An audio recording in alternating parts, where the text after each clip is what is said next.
The first installment of Czech-made open-world adventure Kingdom Come: Deliverance has been slowly gaining a cultish reputation as amongst the most immersive and realistic video game portrayals of medieval life since its release in 2018.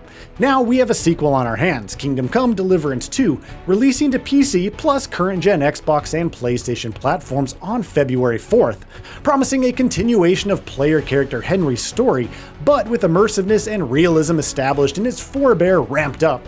There's lots to get excited over here, so without further ado, here are 15 things we can't wait to do once we ride gallantly into Kingdom Come: Deliverance II. Discover the Czech Middle Ages. In Kingdom Come: Deliverance II, authenticity is on the menu. Don't expect non-stop action in this upcoming sequel. Instead, the slice of 15th century Central European life presented is statelier and more immersive than its contemporary open-world adventures. Of utmost importance to the game's designers is a deep feeling of realism, eschewing the Hollywood-ification of medieval life portrayed in the movies. It might at first seem like a less entertaining approach to game design, but if you want the impression of what the Czech Middle Ages were really like, then look no further. Explore Bohemia. Kingdom Come: Deliverance II takes place in Bohemia in the year 1403, an area in the vicinity of modern-day Czech capital city Prague. The 1400s is an era of cultural change for the region, the Black Death ending a mere 50 years prior, with the fall of the Byzantine Empire still half a century to the future. There are townships with all sorts of people, both friend and foe, but for the most part, Bohemia's landscape is dotted with serene forests and lakes, places of beauty ready for exploration. Step into Kenberg.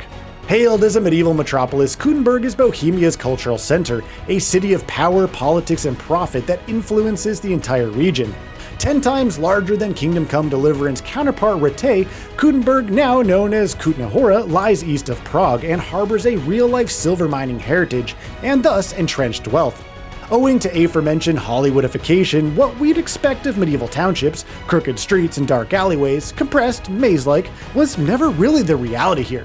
Kenberg has wide streets, avenues, a functional layout with distinct commerce centers organized around markets. It's going to be a treat to step foot into a medieval recreation that doesn't play into well-trodden stereotypes.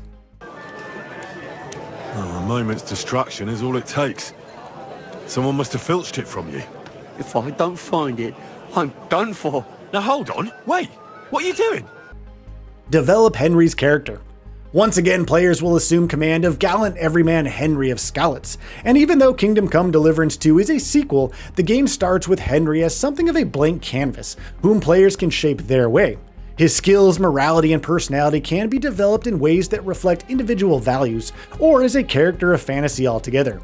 Henry's chosen skills foster distinct playstyles too, notably in mastered weapon classes giving access to a raft of combat techniques, such as stealth, whilst alchemy and blacksmithing skills craft more powerful items. Use the Persuasion System.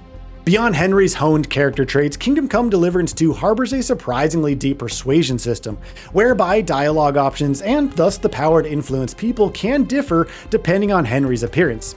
Wield a bloodstained sword whilst clad in armor, and Henry will be more likely to intimidate Bohemia's denizens. Conversely, dress in regal attire, be clean and approachable, and Henry will appeal to the environs more noble statesmen. Not everyone is influenced the same way though, so there'll be an element of strategy in choosing the right dialogue options. Gain rank in scholarship.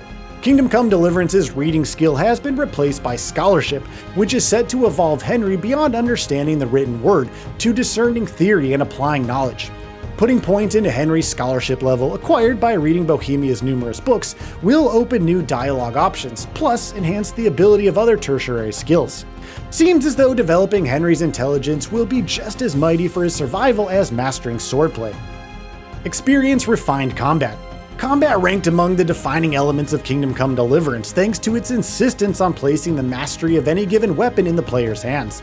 The demands of learning the nuances of Henry's weapons to gain an edge over every opponent continues here, but in Kingdom Come: Deliverance II, the look and feel of combat has been refined further thanks to the incorporation of a diverse roster of superb motion capture, plus the design of blunt and edged weapons becoming more distinct.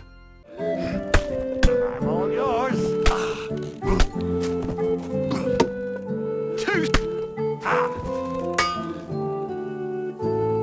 I feel quite hungry! Master arsenal of weaponry. In another nod to authenticity, Kingdom Come Deliverance II presents an arsenal of weapons typical of the Bohemian Middle Ages. That is, swords, bows, the mace, and the axe, with each offering varying degrees of finesse and brutality. The latter of the two, the mace and the axe, provide Henry with heavy-handed destruction, capable of smashing enemies to pulp. Bow and arrows, of course, give access to ranged attacks, whilst the Jewel in the Crown, the sequel's swordplay, demands perfectly timed blocks and counterattacks, the deftest angling of your blade, and surgical precision in swings via mixing patience and ruthlessness. Master new weapon, the crossbow. New to Kingdom Come Deliverance II's arsenal are crossbows. A more powerful alternative to the bow and arrow, crossbows appear an efficient means to reap ranged devastation. Just imagining the satisfying feeling of popping the heads of galloping cavalrymen from afar has us impatiently waiting to get that crossbow in Henry's hands.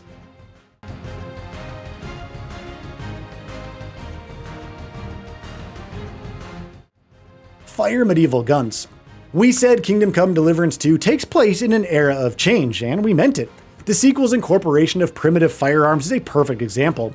However, the guns in Kingdom Come Deliverance II aren't quite the reliable force they became a decade and a half later. But regardless, they're capable here of blasting foes from range, and despite their need for stringent maintenance, it's going to be great to master the sequel's firearms, as they promise a surefire way to turn the tide of battle. I have it, but I won't give it to you. With what I had to go through to find it, it's more of a consolation prize. Did you go mad? Let out a battle cry. An extension of 2's Persuasion System, perhaps, introduced in this sequel are battle cries. Taking the form of intimidating screams Henry can emit before or during battle. Depending on how much blood Henry has already spilled, these battle cries could signal to any remaining combatants that retreating from the skirmish is their best chance of survival. Get immersed in survival mechanics. Honing Henry's weaponcraft isn't the only means to ensuring survival across the harsh realities of medieval Bohemia in Kingdom Come Deliverance II. No, this sequel comes packed with survival mechanics, the need to eat and the need to rest. What's interesting here though is that concocting meals cooked from hunted wildlife doesn't transfer into skill points or special maneuvers. They're a method of injecting yet more immersiveness into the world, and typically, the food Henry carries has a realistic shelf life.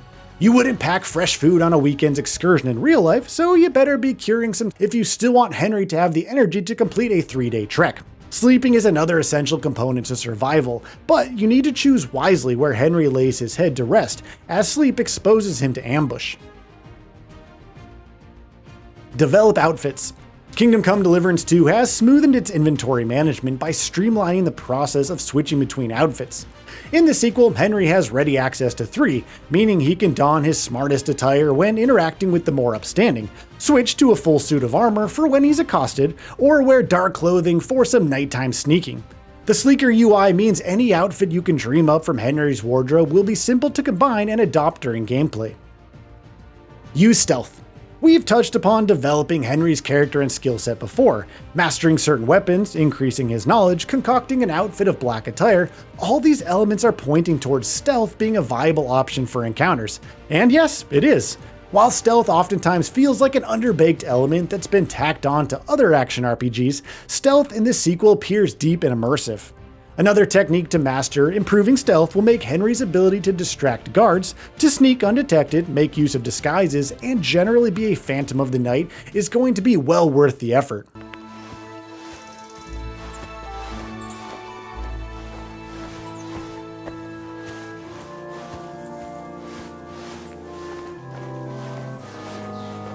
Never.